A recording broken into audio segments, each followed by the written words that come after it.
3 या 4 बार वो case study एक बार समझ लो, 3-4 बार एक बार रीड करो वो, और वो अंडरस्टैंड करो कोई भी केस हो। Hello, any issue? जो कोई आप केस आपके पास आई है डीबी की, जैसे मेरा आज मॉर्निंग का लेक्चर वही था डीबी केस स्टडी का, लेकिन वो संकेत सर ने लिया और उनका लेक्चर अभी मैं ले रही हूँ वीसीएल का। ये केस स्टडी का सेशन इसलिए रखा है कि जो आपको केस स्टडी अभी आई है मेल के ऊपर और आपको वो सॉल्व करके एज असाइनमेंट बोल के हमें देनी है, तो वो किस तरह होनी चाहिए और केसेस क्या रहते हैं एग्जैक्टली। तो cases is a situation, for example की तो आप अपने पर्सनल लाइफ के भी इस सिचुएशन किस तरह हैंडल करते हैं, उसी टाइप के ऑर्गेनाइजेशन के या प्रोफेशनल लाइफ की। पर्सनल लाइफ में तो हर किसी के लाइफ में डे टू डे सिचुएशन आती ही है। फैमिली प्रॉब्लम कुछ तो अलग रहते हैं, इकोनॉमिकल प्रॉब्लम रहते हैं, हेल्थ प्रॉब्लम रहते हैं फैमिली में। तो उस टाइम हम कितनी केयर लेके या कितना अंडरस्टैंड करके वो प्रॉब्लम सॉल्व करते हैं, उसी प्रकार के हमें डिसीजन या वो जो कुछ हमारी स्ट्रैटेजी रहेगी वो हमें फॉलो करके ऑर्गेनाइजेशन के मीन्स प्रोफेशनल प्रॉब्लम हमें सॉल्व करने हैं, मीन्स केसेस सॉल्व करनी है, दैट्स इट। तो उन्होंने वहां पे मतलब आपको अगर आप एज ए मैनेजर बोल के और आपके ऊपर आता है डिसीजन का पार्ट, तो फर्स्टली आपको प्रिपेयर करना पड़ेगा इंडिविजुअली कि वो केस एग्जैक्टली क्या है, उसे किस तरह हैंडल करना है। फिर उसके बाद आप आपके सीनियर के साथ वगैरह डिस्कस करोगे।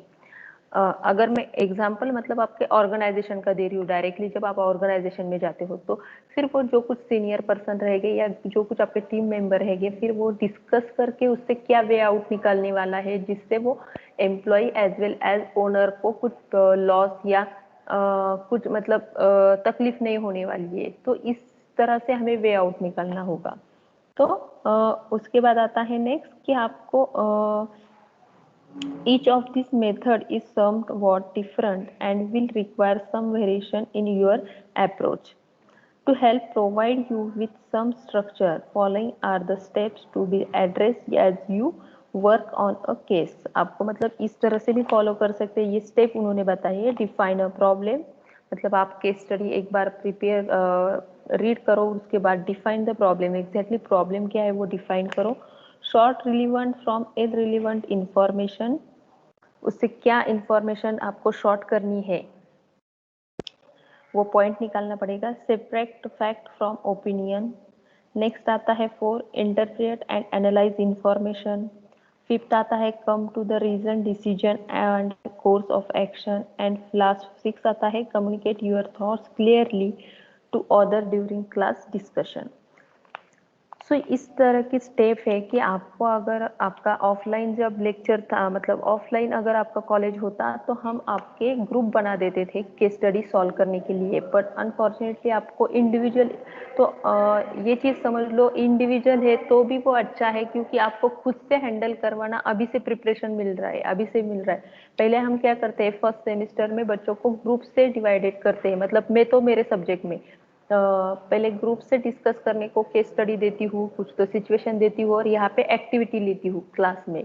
बट अभी हमारे पास वो ऑप्शन नहीं है, तो ऑनलाइन भी हम वैसे नहीं कर सकते हैं, क्योंकि कोई मतलब कौन किसको कितना कोऑर्डिनेट करेगा या नहीं, ये दिक्कत आती है, नेटवर्क इशू है। तो इसलिए आपको इंडिविजुअली ही वो केस स्टडी खुद से रीड करना है, वो अच्छे से समझ लेना है, और उससे आपको क्या एनालाइज होता है, आपको क्या प्रॉब्लम डिफाइन होता है, वो आप खुद को एक्सप्लेन 1 बाय 1 वो हमारे लेक्चर में करना पड़ेगा। जब किसी का मतलब मैं स्लॉट दूंगी या फिर प्रेजेंटेशन रहेगा केस स्टडी के ऊपर, तो वो 1 बाय 1 आपको अगर आपके इम्प्रूवमेंट करवानी है खुद की, तो आप वो खुद से बोलो कि मैम इस लेक्चर में हम इम्प्रूवमेंट करना है, तो हमने केस स्टडी का प्रिपरेशन किया है, तो आप एक बार चेक कीजिए, हमने ये केस स्टडी पढ़ी थी, मतलब 3 में से ये केस स्टडी पढ़ी, टाइटल बोलो और वो केस स्टडी में एग्जैक्टली क्या था वो बोलो, और उससे हमने ये फाइंड आउट किया है प्रॉब्लम, और उससे हमारा सॉल्यूशन ये रहेगा, मतलब मेरा इंडिविजुअल का।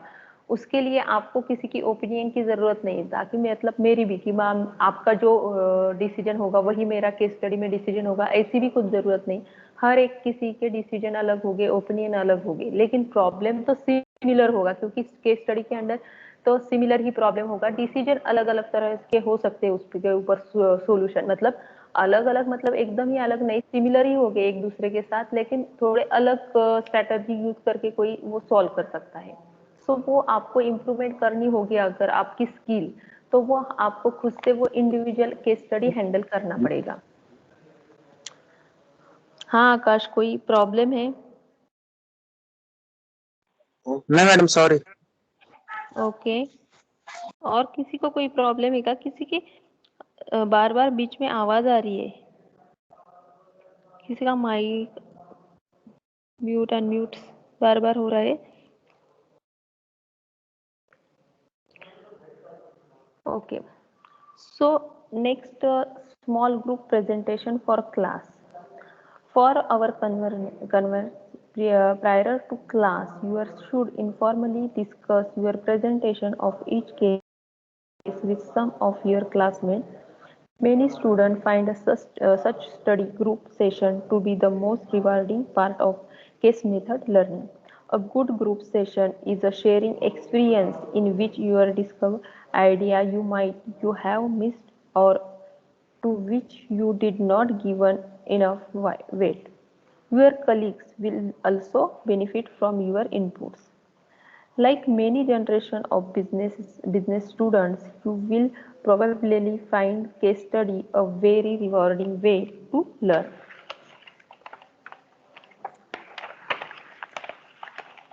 सो हार्वर्ड केस स्टडी जो हमने टाइप किया है सिंहगढ़ वालों ने, सो उनके क्या कंसेप्ट है, मतलब उन्होंने कब केस स्टडी इंट्रोड्यूस की है? So learning throat case study, the case teaching method introduced in 20th century at Harvard University.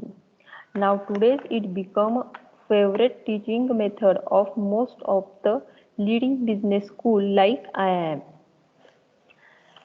A teacher's guides about the analyze and motivate participant to take a part in the class discussion. अगर आप class में होते तो हमारा part यही रहता था कि अगर आपको केस स्टडी दी जाती है, फिर आपके ग्रुप में वो डिस्कशन रहेगा, एनालाइज, मोटिवेशन, तो हमें वो आपको खाली पुश करना है कि इस तरह से हैंडल करनी है, वो करनी है। There are three elements for effective case method learning. So first a case, next is a self-inspired student willing to take part in the case discussion, and third a classroom discussion under the guidance of teachers. Case method give a focus on realistic business situation. It improves reality of managerial decision making. Students learn has to analyze business situation. सो क्या आपको benefit मिल रहा है उससे कि आपका जो analysing का जो स्किल है वो आपका इम्प्रूव होने वाला है। स्कूल को मैनेजर डिसीजन जो चीज़ रहती है कि क्या हमें डिसीजन लेना पड़ेगा ऑन द स्पॉट वगैरह, तो ऐसे केस स्टडी आप अगर सॉल्व करते हो या डिस्कशन में बैठते हो केस स्टडी के वगैरह, तो आपको वो ऑटोमेटिकली वो एडप्ट होते जाएगी वो स्किल, और वो आपको फिर ऑन जॉब में आपको दिक्कत नहीं आएगी अगर आपके सामने कुछ केस या सिचुएशन या कोई प्रॉब्लम आता है तो। It open a thinking of the student in many ways. मतलब वहाँ पे आपको कोई ये नहीं है, रूल्स नहीं है कि आपको इस वे से आप सोल्यूशन नहीं दे सकते, वो देते, हर किसी का सोल्यूशन अलग आ सकता है, वहाँ पे डिफरेंट वे हो सकते हैं। It is a practical way to learn manager skill. So आपकी जो मैनेजर स्किल है वो प्रैक्टिकल में कैसे लर्न होने वाली, ये भी वहाँ पे एक्सप्लेन होता है। There are the 6 steps of case study learning. Group formation of student, like case study distribution to group, individual reading, fourth discussion and analysis of the case in the group, submission of group write up on the case and discussion of case in the class। ये आपके step class में, मतलब अगर आपके presentation रहते हैं class में case study के रिलेटेड, तो ये स्टेप आपको फॉलो करते हैं। आपको ग्रुप्स वाइज आपको केस स्टडी डिस्ट्रीब्यूट की जाती है। उसके बाद केस स्टडी मतलब फर्स्टली आपका ग्रुप फॉर्मुलेट होता है कि आप कितने, 4 बच्चों में या 5 बच्चों में वो के बनाए जाते हैं। फिर उसके बाद आपको केस स्टडी डिस्ट्रीब्यूट की जाती है। उसके बाद फिर वो हर एक ग्रुप अपना इंडिविजुअली प्रेजेंटेशन, ग्रुप का प्रेजेंटेशन या इंडिविजुअली प्रेजेंटेशन या फिर डिस्कशन करता है। उसके बाद वो प्रेजेंटेशन आता है और उसके बाद जो राइटअप, एनालाइज, डिस्कशन, और वो होने के बाद फिर आपको एक राइटअप करना पड़ता है कि केस स्टडी हमें कैसे राइटअप करना है। उसके बाद फिर वो सबमिशन क्या डिस्कशन ग्रुप में, फिर आपका डिस्कशन क्लास के सामने 1 बाय 1 ग्रुप का एक डिस्कशन रहता है, और फिर वो इवेल्यूशन का पार्ट रहता है आपका, मतलब वो इवेल्यूशन होता है कि कौन से ग्रुप में कौन सा क्या स्टूडेंट या कैंडिडेट अच्छे से इनपुट्स दे रहा है या कितना इन्वॉल्व है वो केस स्टडी में।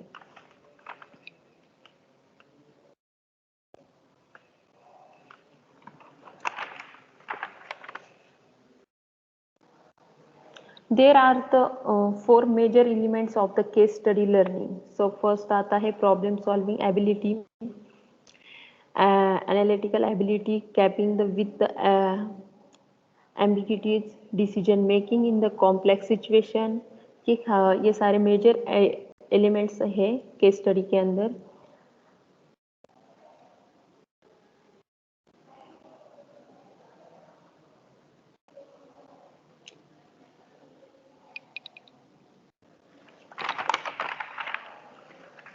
नेक्स्ट हम बात करेंगे कि why student case study important, case study क्यों इम्पोर्टेंट है स्टूडेंट के लिए। A major advantages of teaching with the case study is that the student are actively engage in out of the principle by the abstracting from the example. These develop their skill in the problem solving or a qualitative depending case. What can be learned from a case study? क्या आप क्या सीखने वाले हो case study से? A case study based curriculum is known to work for the development of key skills such as a problem solving, decision making, analytical ability, quantitative or qualitative, capping with the abilities, individual study, time management, presentation skill, group working, communication and soft skill। सो इतने आपके सारे वो skill जो है या कुछ decision making के related है जो आपको स्किल रिक्वायर है आपको ऑर्गेनाइजेशन में वर्कआउट करने के लिए, जॉब करने के लिए, उतने वो स्किल आपके वो इम्प्रूव करते हैं, इसलिए केस स्टडी इम्पोर्टेंट है। या इससे आप वो सीखने को मिल सकता है अगर आप केस स्टडी में इन्वॉल्व होते हो तो। What are the objective of case studies? Case study के objective क्या है? The general purpose of a case study is to describe an individual situation, for example, a person, business, organization, or institution in the details. Identify the key issue of the case. Analyze the case using relevant theoretical concept from your unit. So ये objective है। Last part आता है how to solve a case study in management. So ये ज़्यादा important है आपको कि कैसे सॉल्व करनी है। You can use this simple way to solve any case study of human resource management, marketing, finance और other management specialization. Students of MBA, MPBA, MPM, and other management courses can use these 5 simple steps or the same method to solve a case study. The current corporate scenario urges the student to know about the practical applicability of management concept in day-to-day operations. To get such a practical knowledge, case study is one of the feature tools. The case study enables the student to first आपको जब आप case study आप solve करने को लेंगे तो उसमें क्या करना है, फर्स्ट आपको रीड करना है। सो उसे स्टेप बाय स्टेप कैसे राइट अप करना है। अंडरस्टैंड द सिचुएशन, आपको वो रीड करने के बाद अंडरस्टैंड करना है सिचुएशन और उसका एब्स्ट्रैक्ट लिखना है। अगर आपकी केस स्टडी 2 पेज की है या 3 पेज की है या 1 पेज की है तो उसे आपको 4 या 5 लाइन में आपको एब्स्ट्रैक्ट करना पड़ेगा। लोकेट द प्रॉब्लम, आपका वो प्रॉब्लम जो है वो हाईलाइट करना है आपको। जो आपके केस स्टडी के अंदर प्रॉब्लम है 3 या 4 पेज में जो केस स्टडी है या 2 पेज में केस स्टडी है उसके अंदर एग्जैक्टली क्या प्रॉब्लम है वो हाईलाइट करके वो की पॉइंट आपको लिखनी है। की पॉइंट ऑफ मतलब लोकेट द प्रॉब्लम ऐसी हेडलाइन डाल के वहाँ पे की पॉइंट वगैरह आप बोल सकते हैं प्रॉब्लम के, वो 1 बाय 1 वहाँ पे लिखना है। उसके बाद एनालाइज ऑफ द केस, आपको एनालाइज करना है प्रॉपरली केस को। नेक्स्ट थर्ड फोर्थ पार्ट आता है find out various available suggestion. आपके पास कितने सजेशन अवेलेबल है वो 1 बाय 1 वहाँ पे राइट अप करना पड़ेगा आपको। आपके पास 5 हो सकते हैं, 2 हो सकते हैं, 3 हो सकते हैं, 6 हो सकते हैं या 10 पे हो सकते हैं। वो फाइंड वहाँ पे राइट अप करना पड़ेगा फोर्थ स्टेप में। फिफ्थ स्टेप में फाइनली आपको क्या करना है, conclude the appreciate the solution. आपको वहाँ से बेस्ट सॉल्यूशन के ऊपर फोकस करके वो एक्सप्लेन करना है। अगर आप 3 या 4 सॉल्यूशन निकालते हो लेकिन उससे से आपको कोई तो एक अच्छा बेस्ट सॉल्यूशन लगता होगा तो वो आपको एक्सप्लेन करना पड़ेगा। और लास्ट में आता है आपका कंक्लूजन कि केस स्टडी का कंक्लूजन क्या था। सो इस तरह से आपको वो केस स्टडी सॉल्व करनी होगी। Case studies are included in the syllabus of management degree in the almost all university, but the pattern for the solving these case studies varies from university to university. अलग हो सकता है। Before you are being writing, follow the guidance to help you prepare and understand the case study। आपको क्या guidelines मतलब ये guidance में बोलती हूँ आप वो भी वहाँ पे वर्कआउट कर सकते हो। Read and exam the case study thoroughly and take notes, highlight relevant fact. जैसे मैंने बताया है कि हाईलाइट करो फैक्ट जो है उसमें। अंडरलाइन द की प्रॉब्लम, वो जो कुछ प्रॉब्लम है उसे अंडरलाइन करो। Focus your analyse, identify 2 to 5 की प्रॉब्लम्स। एटलीस्ट आपको 2 या 5 की प्रॉब्लम तो आइडेंटिफाई करनी पड़ेगी। Uncover possible solution on changes noted needed. उसके बाद आता है लास्ट में सेलेक्ट द बेस्ट सॉल्यूशन। जो आपको लास्ट में सेलेक्ट द बेस्ट सॉल्यूशन वो फाइंड आउट करना पड़ेगा। सो ये केस स्टडी का एक ओवरऑल थेरोटिकल कंसेप्ट था कि आपको किस तरह मतलब इम्पोर्टेंस है एग्जैक्टली केस स्टडी क्या है, किस तरह सॉल्व करनी है, उसके इम्पोर्टेंट, उसके ऑब्जेक्टिव, स्टूडेंट को क्या लर्न होने वाला है, उससे क्या सीखने को मिलेगा। ये थेरोटिकल कंसेप्ट था ओवरऑल। आपको कुछ और प्रॉब्लम है तो आपको इसमें स्टेप बाय स्टेप भी बोला है कि आपको केस स्टडी सॉल्व करते समय फर्स्ट एब्स्ट्रैक्ट लिखना पड़ेगा। उसके बाद केस स्टडी के जो प्रॉब्लम है रिलीवेंट वो हाईलाइट करके वहाँ पे नोट डाउन करने पड़ेंगे। 1 प्रॉब्लम, ये 2 प्रॉब्लम, मतलब 1 बाय 1 ऐसे 2 या 5 प्रॉब्लम एटलीस्ट होने चाहिए आपके। उसके बाद आपका आता है कि एनालाइज करना पड़ेगा। उसके बाद आपको बेस्ट मतलब जो आपके सॉल्यूशन है वो आपके सॉल्यूशन वहाँ पे राइट अप करने पड़ेंगे। आपके मतलब आपको क्या लगता है उसके ऊपर सॉल्यूशन क्या होना चाहिए वो। और उसके बाद फाइनली आपको एक बेस्ट सॉल्यूशन वहाँ पे राइट अप करना है। और बाकी की चीज़ें मतलब कंक्लूजन वहाँ पे करना पड़ेगा। Just a moment.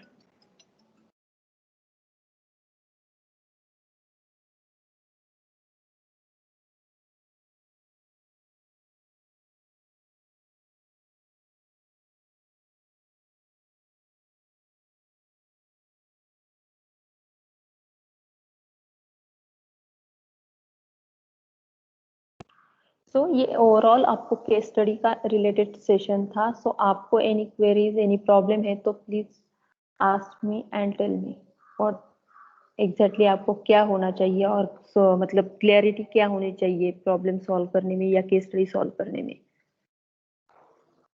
Ma'am case study कितने पेजेस में लिखने का है?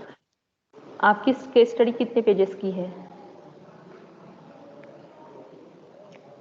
अगर आपकी केस स्टडी मतलब डिपेंड नहीं करता है कितने पेजेस में लिखना है, रिलीवेंट रहता है। फॉर एग्जांपल मैं कोई ऑर्गेनाइजेशन में हूँ, अगर मैं कोई ऑर्गेनाइजेशन में हूँ और वहाँ पे प्रॉब्लम ये है कि लोगों को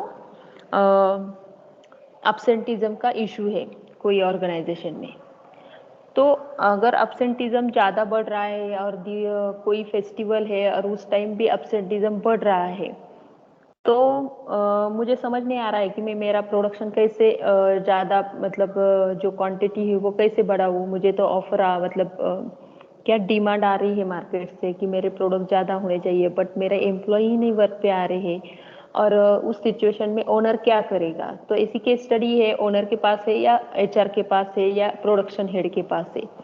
सो एग्जैक्टली हमें ऐसी कुछ तो केस स्टडी आई है। ये एग्जांपल दे रही हूँ, मुझे आपके केस स्टडी आप मतलब जब रीड करोगे तो बोलो, हम उसके ऊपर डिस्कस करेंगे।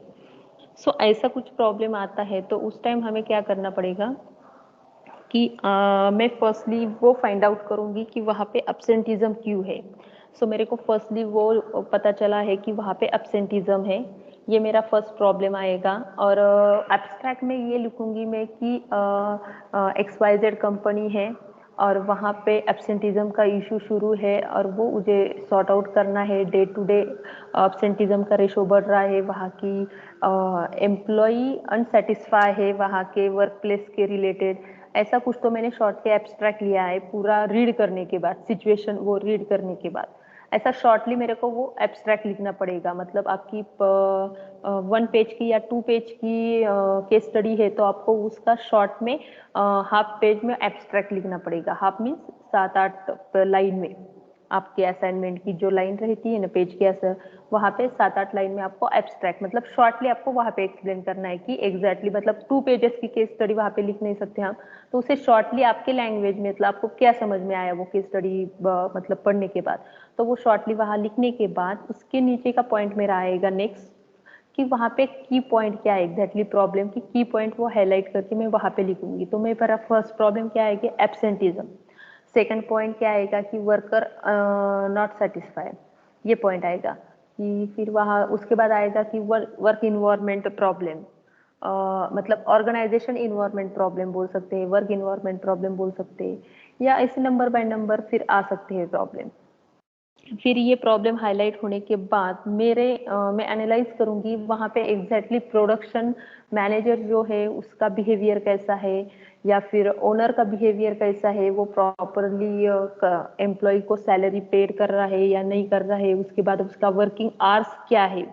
वर्किंग आवर्स मीन्स 8 घंटे के ज़्यादा हम कोई भी एम्प्लॉय से काम करवा के नहीं ले सकते हैं, लेकिन बहुत ही इमरजेंसी है तो वर्कर का या एम्प्लॉय का इंटरेस्ट होना चाहिए ओवर टाइम में काम करने का। ओके, आप खुद से जबरदस्ती नहीं कर सकते हैं कि नहीं मेरे को डिमांड है और आपको करना ही पड़ेगा, नहीं तो मैं ऐसे करूंगा, पनिश करूंगा, वो करूंगा, ऐसे नहीं कर सकते। तो नंबर ऑफ वर्कर को नीड भी रहती है कि बाबा चलो ओवर टाइम करने से हमें डबल अर्न होता है तो वो कर भी लेते हैं। तो उस टाइम वहाँ पे सिचुएशन कैसी है, वो ओनर किस तरह की पॉलिसी वहाँ पे यूज कर रहा है, या HR वाले किस तरह से उनके लीव मैनेजमेंट या अटेंडेंस शीट या पेमेंट जो मैक्सिमम वेजेस का जो एक्ट रहता है उस हिसाब से वहाँ पे पेमेंट हो रहे हैं या नहीं हो रहे वेजेस एक्ट के थ्रू से।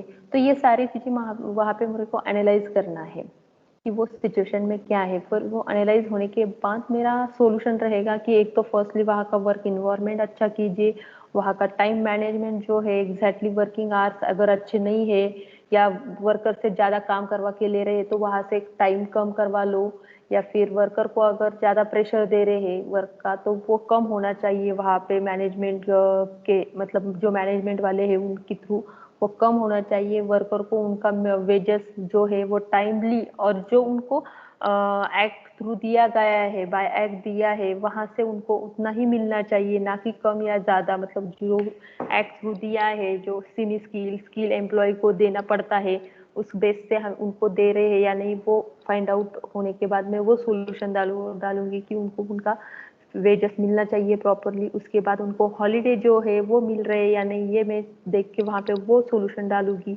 उनका इन्वायरमेंट कैसे चेंज करना है, अगर वहाँ का इन्वायरमेंट अच्छा नहीं है मतलब वर्क कभी कभी क्या होता है कि ऑन द स्पॉट जो वर्कशॉप शॉप फ्लोर वगैरह रहता है वहाँ पे अच्छे से वेंटिलेशन का प्रॉब्लम हो सकता, मतलब वेंटिलेशन नहीं है वहाँ पे, जो सेफ्टी इक्विपमेंट रहती है वो नहीं है, तो मैं वो फाइंड आउट करूंगी कि वो अवेलेबल होना चाहिए वहाँ पे लोगों को काम करने के लिए मशीनरी के ऊपर। मतलब जब मशीन के ऊपर वो काम करते हैं तो वहाँ पे उतनी सेफ्टी के लिए उनको रिक्वायर जो इक्विपमेंट रहती है वहाँ की सेफ्टी इक्विपमेंट वो देनी चाहिए कंपनी ने। तो ये सारी चीजें मैं वहाँ पे एनालाइज करके फिर मेरे सॉल्यूशन में डालूंगी। और फाइनली मेरा सॉल्यूशन ये आएगा कि मैनेजमेंट ने वहाँ पे उनकी जो पॉलिसी है या फिर उनका जो वर्क स्टाइल है एम्प्लॉय के साथ वो चेंज करना पड़ेगा। ये कुछ जो मेरे को बेस्ट सॉल्यूशन लगेंगे वो मैं फिर हाईलाइट करके नीचे से डालू, मतलब नेक्स्ट पॉइंट में डालूंगी और लास्ट में कंक्लूजन आएगा। अगर ऐसी सिचुएशन इस तरह से हैंडल होती है तो डेफिनेटली ऐसा होगा वैसा होगा, जो कुछ आपको फील होता है वो कंक्लूजन में आएगा। सो ये मैंने आपको एक एब्सेंटिज्म या वर्क इन्वायरमेंट अच्छा नहीं वगैरह ऐसे कंसर्न लेके आपको एग्जाम्पल दिया है। सो आपके माइंड में कुछ अलग हो तो वो आप बोल सकते हो। Excuse me, हाँ बोलो महकर। ma'am. हा मॅम, या केस स्टडीचा ऑब्जेक्टिव्ह काय येईल पण मॅम, आता तुम्ही सांगितलं तर. नाही नाही, ऑब्जेक्टिव्ह कसं आहे, तुम्हाला ऑब्जेक्टिव्ह म्हणजे काय आहे की ती केसच्या वर डिपेंड आता असणार आहे की माझा ऑब्जेक्टिव्ह हा आहे की मला तिथले जे एम्प्लॉई आहेत तिथले मला अब्सेंटिझम रिड्यूस करायचा आहे, हा माझा मेन पर्पज असणार आहे की तिथल्या एम्प्लॉईचा अब्सेंटिझमचा जो रेशो आहे तो मला कमी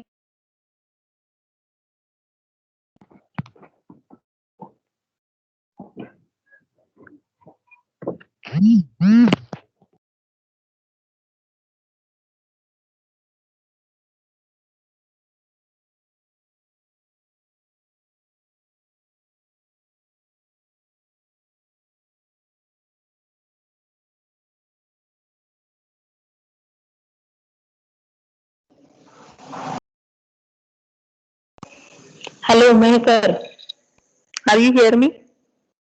यस मैम। हाँ, सो आपका प्रॉब्लम था कि मतलब इसमें ऑब्जेक्टिव क्या आएगा, तो वही मेरा जब मैंने आपको पता है कि मेरे केस स्टडी का पूरा सिचुएशन ही ऐसा है कि वहाँ के एम्प्लॉई एब्सेंट रहते वगैरह, तो मेरा मेन पर्पज या मेरा मेन गोल यही रहेगा या ऑब्जेक्टिव यही रहेगा कि यहाँ का एब्सेंटिज्म कैसे कम होगा इस सिचुएशन में, वो रहेगा, या फिर यहाँ का वर्क इन्वायरमेंट कैसे चेंज होगा, ये हम ऑब्जेक्टिव डाल सकते हैं या पर्पज या गोल डाल सकते, मतलब ये डाल सकते हैं कि मेरा मेन पर्पज वगैरह ये है। और कोई issue, any problem? Thank you ma'am. Okay okay, thank you, welcome. So any, आपको किसी को कुछ प्रॉब्लम नहीं, केस स्टडी सबको समझ में आई कैसे सॉल्व करनी है?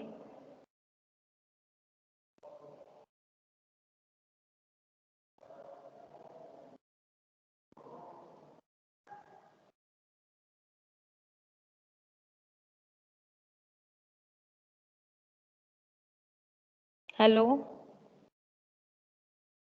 यश, रुशाली, Sure. विवेक, Yes, ma'am. Yes, ma'am. आप किसी को Yes, ma'am. प्रॉब्लम Yes, नहीं ma'am. है केस स्टडी में?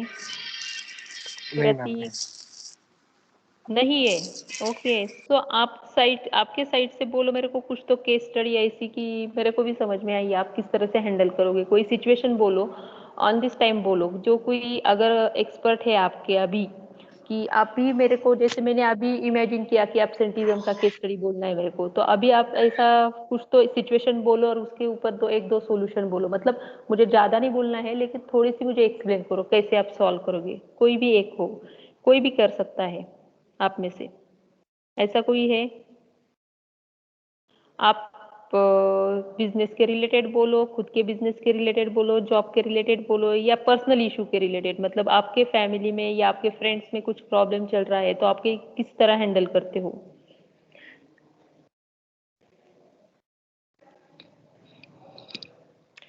आई थिंक कोई खुद से नहीं बोलेगा, मुझे वन बाय वन लेना पड़ेगा क्या? मैम मतलब कोई भी सिचुएशन पे बोल सकते हैं क्या? यस यस, डेफिनेटली, खाली मेरे को कंसेप्ट समझ लेनी है, आपको वो कंसेप्ट समझ में आ रही है या नहीं, मैंने जो बोली है अभी वो। मैम हम कोविड पे बोलो। भी तो बोल सकते हैं, कोविड-19 सिचुएशन यस जो। यस, डेफिनेटली, गुड, यस बोल मैम, सकते हो।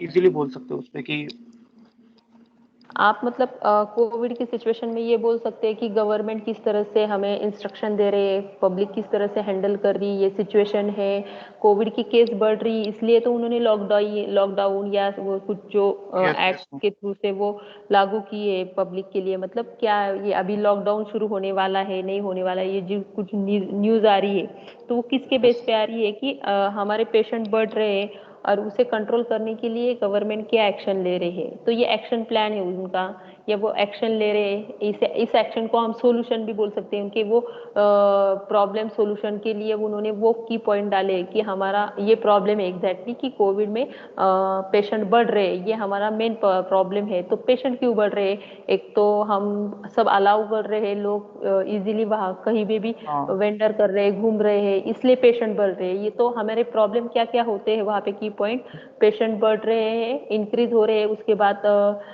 पब्लिक एक मतलब गैदर हो रही है कुछ इवेंट में या ऑफिस में या जहाँ बाहर जा रहे हैं, उसके बाद ये की पॉइंट निकलेंगे, और उसके बाद सॉल्यूशन क्या है, तो फिर गवर्नमेंट ने लॉकडाउन शुरू किया, संचारबंदी शुरू की, या जो जो छोटे रूल्स रेगुलेशन उन्होंने स्टार्ट किए, मास्क पहनना जरूरी है, तो ये सॉल्यूशन के बेस के ऊपर उनके मतलब ये हमारा सॉल्यूशन वहाँ पे हम बोल सकते हैं गवर्नमेंट का। सो ऐसी भी केस स्टडी हम ये भी मतलब बेस्ट केस स्टडी ये बोल सकते हैं केस स्टडी कोविड के रिलेटेड. But yes ma'am. आता अब हाँ राइट यश. अगर आता क्या है कि मेरे डीबी में आपको ऑलरेडी 3 केस स्टडी दी गई है मतलब डिजिटल मारा बिजनेस के रिलेटेड. संकेत सर ने शेयर की है ना आपके साथ. की है या नहीं की है स्टूडेंट के साथ. हेलो. हाँ यस मैम ये है. यस. हाँ किए मैम. ओके हाँ. सो वो केस स्टडी आपको मैंने जो स्टेप बोली है उस थ्रू आपको सॉल्व करनी है या शायद केस स्टडी का फॉर्मेट भी संकेत सर ने शेयर किया होगा आपको. वो फॉर्मेट लेके भी आप मतलब वो कंसेप्ट क्लियर करके आप वो सॉल्व कर सकते हो. सो आपको जब असाइनमेंट देने का मतलब सबमिशन आएगा तब आप केस स्टडी तो संकेत सर को भी देना पड़ेगा लेकिन डीबी के बैक में भी आपको केस स्टडी के पेजेस लगाने पड़ेंगे प्रिंट आउट निकाल के लगाने पड़ेंगे क्योंकि वो डीबी का भी एक इवेल्यूएशन का पार्ट है सब्जेक्ट का. वो संकेत सर में भी एसटीपी के अंडर जो केस स्टडी आती है उनका इवेल्यूएशन के लिए आपका लेंगे वो केस स्टडी का. लेकिन आप ये तीन जो केस स्टडी दी है आपको उसी के 3 और एक्स्ट्रा प्रिंट निकाल के डीबी के असाइनमेंट में भी डाल सकते हो. ओके. और कोई प्रॉब्लम इशू है तो बोलो. केस स्टडी के अंदर हमारा केस स्टडी का सेशन इसके बाद मतलब आपको कुछ प्रॉब्लम है तो पूछ सकते हो लेकिन पर्टिकुलरली मैंने आपको केस मतलब असाइनमेंट सबमिशन 20 तारीख को है इसलिए मैंने ये केस स्टडी का सेशन इमरजेंसी लिया है कि मेरे जो डीबी के केस स्टडी है आपको सॉल्व करनी आनी चाहिए या ईएडीआर की भी शायद एक केस स्टडी दी है आपको तो वो भी आपको सॉल्व करनी है. तो आई थिंक मेरे को लग रहा है मेरे साइड से आपको जो जो असाइनमेंट रिक्वायर है वो सब हो चुका है हमारा. और सिलेबस में भी हमारा 3rd यूनिट अब मतलब खत्म ही होगा नेक्स्ट लेक्चर में वगैरह. सो आपको कुछ क्वेरी आ रहे हैं डीबी लेक्चर में या केस स्टडी में या कुछ असाइनमेंट के रिलेटेड तो बोलो. सब मेरे को 20 तारीख को ही असाइनमेंट सबमिट करने वाले हो. मैं लेट सबमिशन नहीं लेने वाली हूँ. ओके.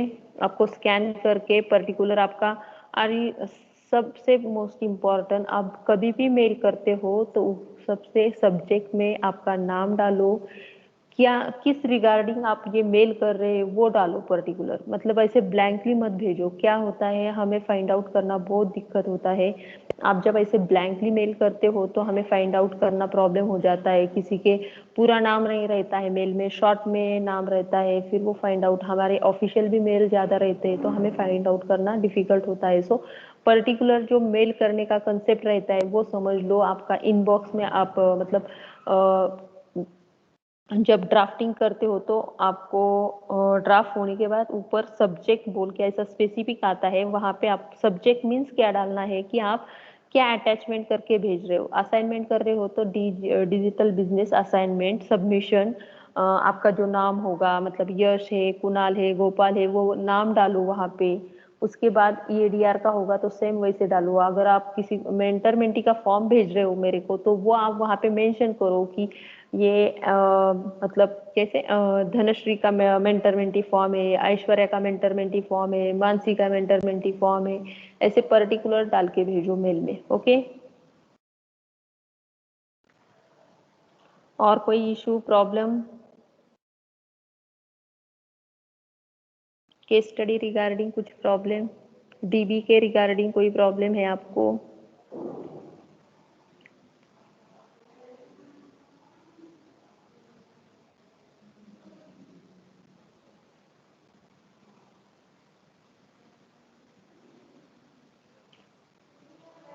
चलो हमारे पास 15 मिनट्स है अभी तो मेरे को 1 बाय 1 बोल हॅलो सकती हो आप. हाँ अनुजा बोलो. Hello ma'am. हाँ. मॅम तुम्ही आता बोललात की म्हणजे स्कॅन कॉपीज पाठवायच्या तर हे सगळं ऑनलाईन सबमिट करायचंय का हो हो असाइनमेंट आणि online case study online. Reports. Yes yes yes online. तुम्ही जेव्हा आम्हाला असाइनमेंट पाठवणार जसं की मला डीबीच्या पाठवणार आहात तर तुम्हाला सगळ्या डीबीच्या रिटर्न करायच्या असाइनमेंट त्या स्कॅन करायच्या आणि त्याची झिप फाईल बनवायची आहे आणि त्याच्यावर पर्टिक्युलर तुमचं नाव टाका की Anuja okay. Raut digital business assignment असं टाकून ठेवा म्हणजे तुम्हालाही नंतर प्रिंट आउट काढायला प्रॉब्लेम नाही येणार तुमच्या डेस्कवरनं. आणि आम्हाला पण मेलवर फाइंड आउट करायला इझी जाणार किंवा आम्ही डाउनलोड करून ते आम्ही तुमचं व्हेरिफिकेशन करून इव्हॅल्युएशनवर तुमचे मार्क्स टाकून देऊ. म्हणजे हे कशासाठी, तर जर आता कोविडची सिच्युएशन वाढली तर मग आम्हाला तुमचं ऑनलाईनच इव्हॅल्युएशन करावं लागेल, जे काय तुम्ही असाइनमेंट पाठवताल त्यात. आणि जर ऑफलाईन झालंच कॉलेज आपलं सुरू तर मग मला नाही पण मला वाटत नाही 20 तारखेपर्यंत या 30 तारखेपर्यंत ऑफलाईन होईल, म्हणून तुम्हाला स्कॅन करूनच पाठवावं लागेल. आणि ज्यावेळेस हार्ड कॉपी सबमिशन येईल त्यावेळेस तुम्हाला हेच फोल्डर कामाला येतील. म्हणजे तुम्हाला प्रत्येक फॅकल्टीचे नाव टाकून सेव्ह करा, या सब्जेक्टचे नाव टाकून सेव्ह करा आणि एका फोल्डरमध्ये पर्टिक्युलर सगळे असाइनमेंट सेव्ह करून ठेवा, म्हणजे तुम्हाला प्रॉब्लेम नाही येणार. आणि म्हणजे तुम्हालाही इझी होईल हार्ड कॉपी सबमिट करताना प्रिंट आउट करायला. आणि मला पाठवताना झिप फोल्डर वगैरे तुम्ही करून पाठवू शकता. आणि असाइनमेंट एका वेळेला असाइनमेंट एका वेळेला सगळ्या पाठवा, म्हणजे आम्ही सगळ्या एकाच्या स्टुडंटच्या नावाच्या फोल्डरमध्ये सगळ्या एकदाच आम्ही टाकू शकतो. तुम्ही आता थोड्या वेळाने पाठवणार, पुन्हा थोड्या वेळाने दुसरी पाठवणार, तर आम्हाला कन्फ्युजन नको. सो एकदा प्रॉपर सगळं झालं तुमचं लिहून वगैरे स्कॅन करून, तर एकदा तुम्ही पाठवून द्या. तर त्यासाठी तुम्हाला वेळ आहे तो फास्ट तुम्ही करून घ्या ते 20 तारखेच्या आत आणि असाइनमेंट सबमिट करा सगळेजण. अजून कुणाला ओके. काही issue problem? Okay Anuja, next. Aarti मला असं वाटतंय लेक्चर मध्ये नाहीये, तिचा कॉल सारखा होल्डवर जातोय तिचा. हॅलो आरती. हो आय मॅम, थिंक ते स्कॉलरशिपच्या सरांचा कॉल आला होता. ते स्कॉलरशिपचे डॉक्युमेंट काय प्रॉब्लेम होता तिकडे, मग कॉल रिसीव्ह करत होते. आणि डॉक्युमेंट अजून रिटर्न त्यांनी अपलोड करायला लावले होते ना, म्हणून मी ऋषीला रेकॉर्ड करायला लावलं होतं. नाहीतर मी ऐकून घेईल रेकॉर्डिंग. तसं तुम्ही सांगू शकता शॉर्ट मध्ये जर तुम्हाला म्हणजे टाइम नाही, असणार. तुला काय इश्यू आहे तर तो सांग मला. बट आता तुम्ही सांगितलं ना लेक्चर, म्हणजे सांगितलं ना कसं केस स्टडी लिहायची, सांगितलं असणार ना, ते मी नाही ऐकलं ना. मग ठीक आहे, जो तू एकदा हो मी रेकॉर्डिंग ऐकून आणि घेईल. हो हो. ओके. नंतर भाग्येश, भूषण, दर्शन, Divya. Ma'am, is there any written format in case study we can see?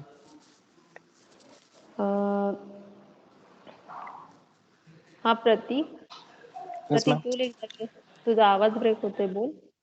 Is there any written format of case study we can see?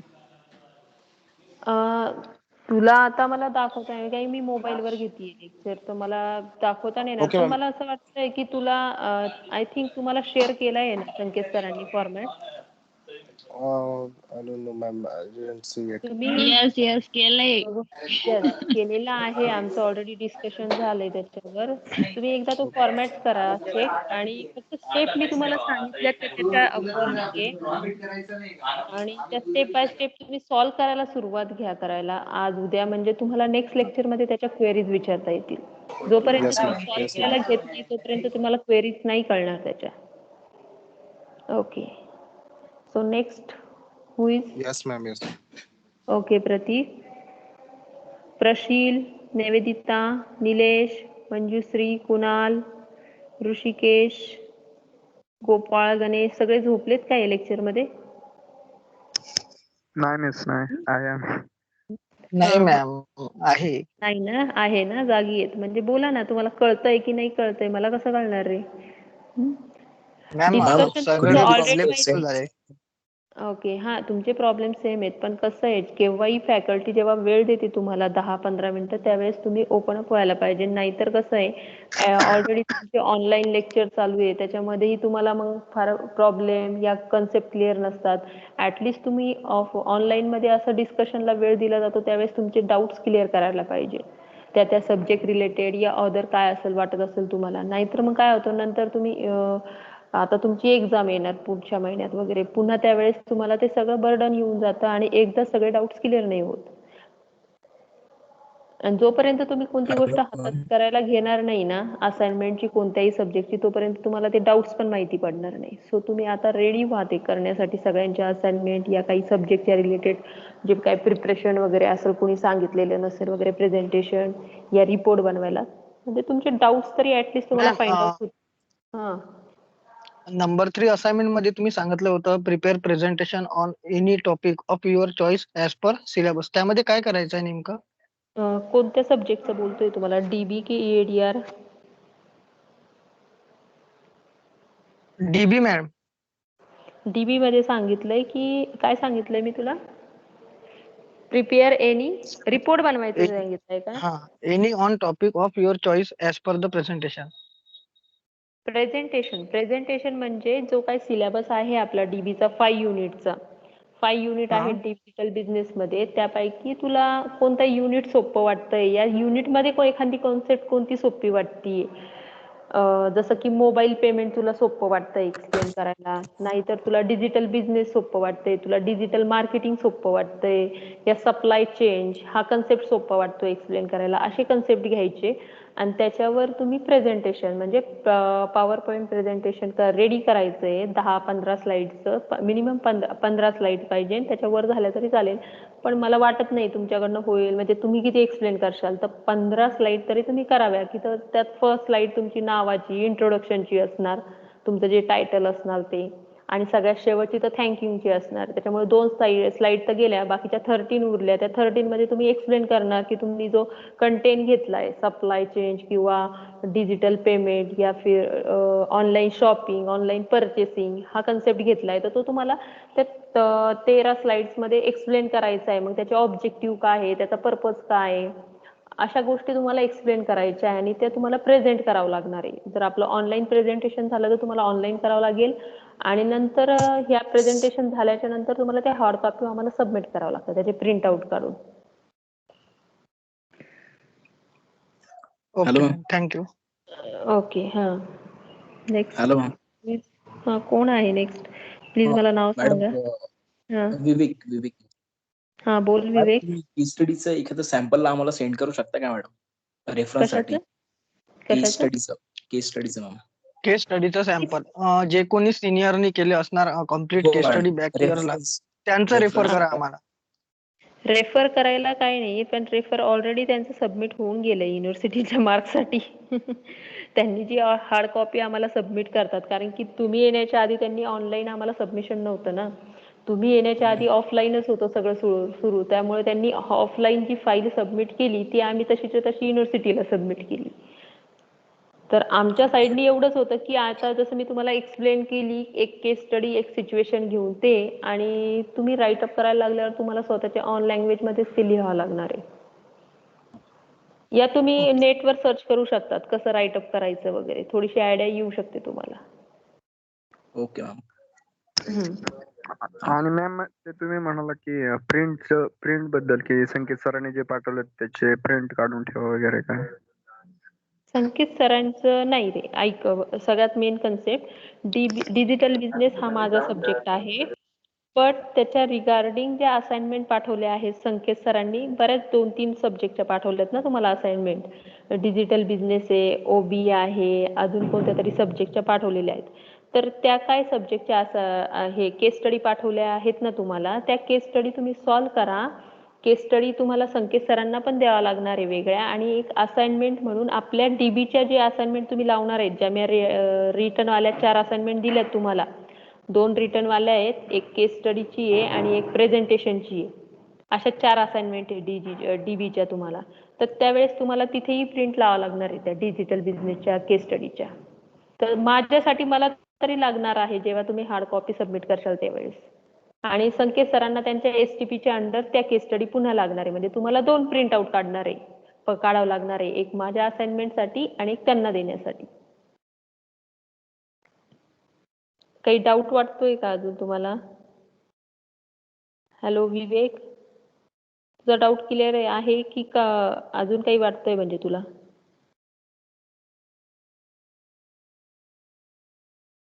नाही मॅम, जस्ट तर काही डाऊट नाही. जर डाऊट आला तर आम्ही तुमच्यासोबत कॉन्टॅक्ट करूच लेक्चरमध्ये. Yes, okay. ठीक आहे. अजून काही प्रॉब्लेम असेल तर आहे आपल्याकडे 5 मिनिटं, म्हणजे बोला, नाहीतर मग 5 मिनिटं होल्ड करा 12:15 पर्यंत. मी अटेंडन्स डाउनलोड करून घेते.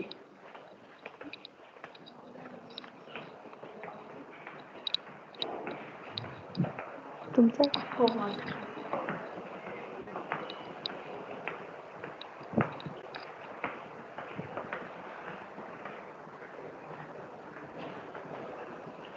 अटेंडन्स डाउनलोड करेपर्यंत होल्ड करा, नाही तर अननेसेसरी तुमची ॲबसेंटी लागेल.